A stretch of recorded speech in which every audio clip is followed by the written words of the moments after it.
Rahatlığın tapmaması ən böyük səbəblərindən birisi nədir? İnsanlar iki rahatlığı tərk ediblər. Birinci nədir? Səbəbsiz yerə evi tərk ediblər. Evində otur. Evdə oturmaq nədir? Nə deyir Quran-ı Kərimdə? Evləriniz sizin üçün rahatlıq yer etdim deyir. İkinci, gecə yatmamaq, yuxusuz qalmaq. Altta buyurur ki, gecəni sizin üçün rahatlıq etdim deyir. İnsanlar bu iki rahatlığı tərk edirlər, sonra deyir ki, rahatlıq tapmıram. Allahın rahatlığını sən tərk etmirsən.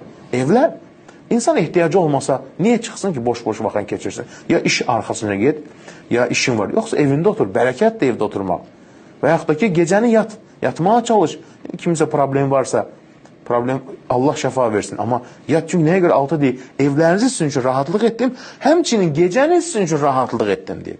Bax, insanların rahatlığının aradan qalxmasının ən böyük səbəbi nədir? Allah Teala'nın buyurduğu bu iki rahatlığı tərk etməsi. İki rahatlığı tərk etməsi. Sonra nədir? Şikayət edirik.